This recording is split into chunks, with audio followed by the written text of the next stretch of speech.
When I was a kid, one of the first few RPGs I ever played was Diablo II. Before that, I mostly stuck to playing beat-em-ups, platformers, and wrestling games. So, when I booted up Diablo II for the first time, my 12-year-old brain could not fathom the isometric point of view and the trappings of an action role-playing game. I had very little understanding of character classes, optimal equipment, and skill point distribution. So I simply chose the Necromancer because he looked cool, but used him as a very weak and ineffective melee mancer who occasionally casted a spell or two and relied heavily on summons to get by. Which I didn't because I died a lot. And so I never actually beat Diablo 2 in my childhood and dropped it in favor of my usual types of games. Then throughout my teen years, I mostly stuck to playing the Final Fantasy series and other turn-based games to further my love and understanding of more traditional RPGs. Those were the ones I actually got pretty good at, falling deeply in love with the party systems, the storytelling, and overall aesthetics in each one. Though once in a while I would still revisit Diablo 2 to see if I can apply what I've learned from all these other RPGs. I got a little further each time and built my Necromancer somewhat properly, but still, I would always end up dropping Diablo 2 because I just couldn't jive with the isometric view for too long. So enter in Ravenswatch, a similar game in the sense that it's played in an isometric point of view and takes place in a dark, gritty, and gothic world, just like Diablo 2, but a little more cartoony and based on classic fairy tale characters. I loved the idea of Little Red Riding Hood being a werewolf, the art style of the game, and the fact that it was a roguelike. But because of my aversion to isometric ARPGs, I actually put off getting it for a long time. Now, if you've watched my Dead as Disco review and or my review for Ninja Gaiden Ragebound and more, you'd already know that I eventually did get Ravenswatch and fell in love with it so much that I'm pretty much on the hunt for more isometric ARPGs now. If you're new to the channel though, welcome, I'm the Sinless Assassin, Sinless for short. This is your premier channel for top-notch gameplay, video essays, and game reviews. If you're into that sort of thing, I would appreciate if you could subscribe and help me achieve my goal of getting 1,000 subscribers by the end of the year. I upload new videos all throughout the week, and lately I've been posting a whole lot of Dead as Disco content. But after this Ravenswatch review, I will also post my full runs of that game. With that said, let's get back to the video. So the thing that pushed me to finally getting Ravenswatch was seeing footage of Scarlet zipping around the battlefield with her dash and swift strike. I can't remember whose channel I was watching, but I also just remember seeing them kite enemies into a big group before dishing out massive AoE damage on them, and then dashing away to safety. And in that moment, I finally realized why I struggled to commit to Diablo 2 throughout my life. It was the lack of significant movement on such a huge open space. Granted, there are some characters in Diablo 2 that let you kind of dash toward enemies with an attack, but not in the way that Ravenswatch lets you. Every character in Ravenswatch has a universal dash, and when you mix that in with their other movement and attack abilities in quick succession, it makes for a much more exciting experience because it takes more advantage of the huge open space that the isometric view allows. Then on top of that, instead of committing to playing a character over a long period of time and slowly building up their skill set, I like the roguelike elements of Ravenswatch because it lets me experience more of each character and their unique build possibilities in shorter, 1-hour bursts. Now, before I go any further, I want to make it clear that I'm not hating on Diablo 2 just to bolster Ravenswatch, especially since Diablo 2 is a beloved classic that I know countless of others hold dear to their hearts just like I do.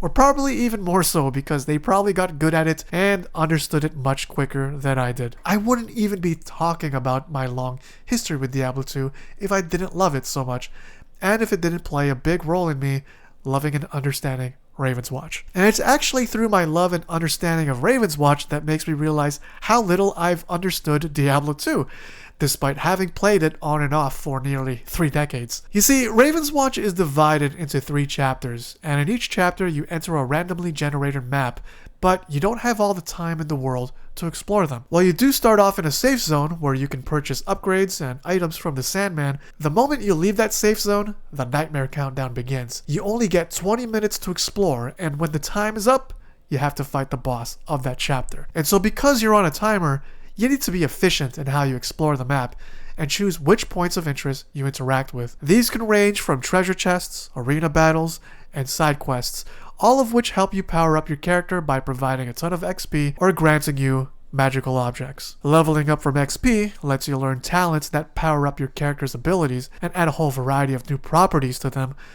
while magical objects help you boost your base stats like your damage, vitality, speed, and so on. There's definitely a whole lot of other points of interest and rewards that keep each chapter engaging that I could talk about, but I bring up the time limit for a reason. Once again, I grew up playing beat-em-ups, and the goal in each of those is to kill every enemy on the screen before you move on to the next screen, and so I universalized that principle at my own peril when it came to Diablo II and most especially Ravenswatch when I first started playing it. Since you don't get all that much XP from killing enemies, it's actually a waste of time to try and kill everything in your path in both of these games, and instead the focus is getting to the most important point of interest in each map to get to the bigger rewards that are guarded by stronger and bigger waves of enemies.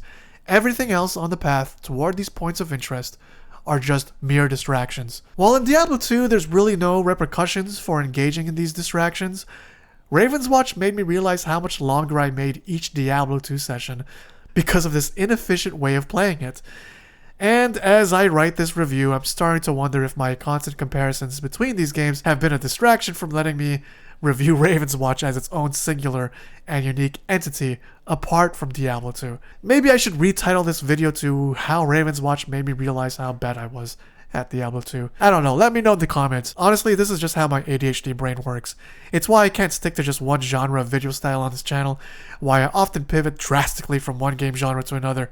And in the case of this review, it's why I can't just talk about one game without having to reference the other. Because the context literally is that. I've been playing one game the wrong way for almost 30 years, but after 30 days of playing something similar, I learned why I couldn't understand or enjoy the first game as much as I could have if it wasn't for the second one. And that's the beauty of Ravenswatch though. It takes so many familiar things and rejuvenates them. Not only does it renew the isometric ARPG genre by allowing for all the movement capabilities I've mentioned and how being a roguelike makes character experimentation much quicker and accessible, but it also rejuvenates the classic fairy tales all the characters are based on. Again, I love that Scarlet, Little Red Riding Hood, is a werewolf. While I have seen iterations of her being a hunter, like in this graphic novel Legends, the idea that she got bit by the big bad wolf and has been afflicted with lycanthropy just breathes even more new life to the classic fairy tale and updates the intrigue of it. And if that's not enough, the poetic Nordic warrior Beowulf in Ravenswatch just so happens to be the huntsman that helps train Scarlet into becoming a hunter. Then of course you've got Aladdin in this game, where his beloved Badra, commonly known as Princess Jasmine, thanks to the classic Disney animation, is also the genie, and Aladdin's goal is to free her from the magical lamp.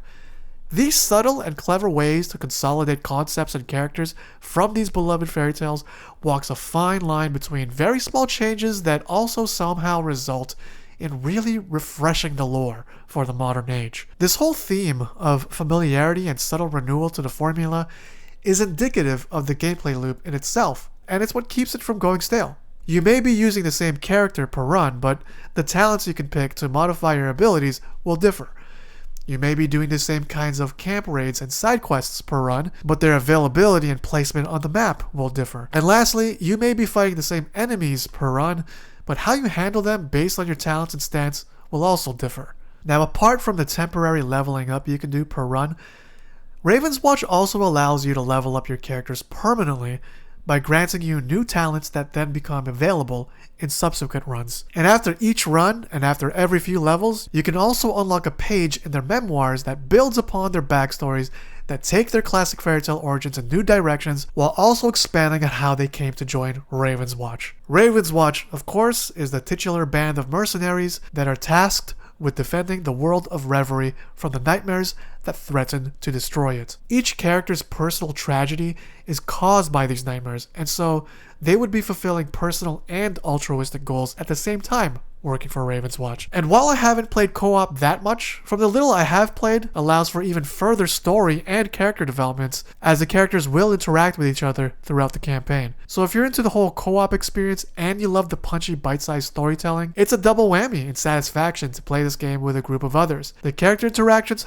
really help build upon what is merely mentioned or hinted at in their memoir pages. And then when you've completed your first run on the regular difficulty, you unlock the next, and each subsequent difficulty will offer you more and more bits of epilogue to the overall story. Not only would you want to challenge yourself and continue honing your understanding of these characters by facing harder enemies and becoming more and more efficient at map navigation and boss battles, but personally for me, I just love the overall feel of the game enough to want to keep doing more runs, even long after I beat the hardest difficulty. Or so I think, I don't know, I haven't unlocked it as of this recording, but I'm close. Either way though, Ravenswatch is an endlessly replayable game because of how you can breeze, or try to breeze, through the hour-long campaign and experimenting with different characters and playstyles per run. I've beaten this game about a dozen times now, and I will be uploading my runs to share them with you guys, but to finally bring it back to Diablo 2, since I haven't mentioned it in a while, I've only beaten that game once in 25 years.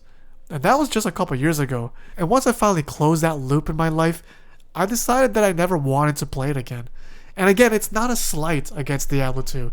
It's just indicative of how much I personally prefer Ravenswatch more, as if they are locked in some kind of arbitrary competition with each other. As a cultural phenomenon and a landmark in gaming history, Diablo 2 is iconic, legendary, and world-renowned.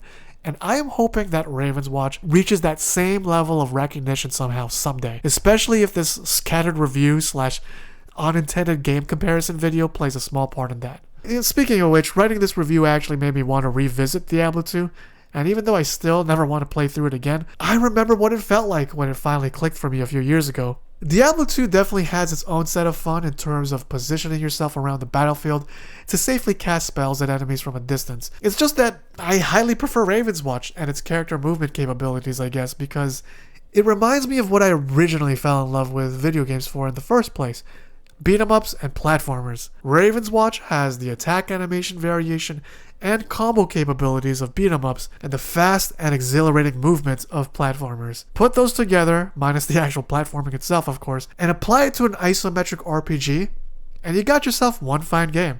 So thank you, Pastet Games, for making this amazing adventure, and I look forward to whatever else you guys have down the pipeline for future Ravenswatch updates. And that's it for me for today.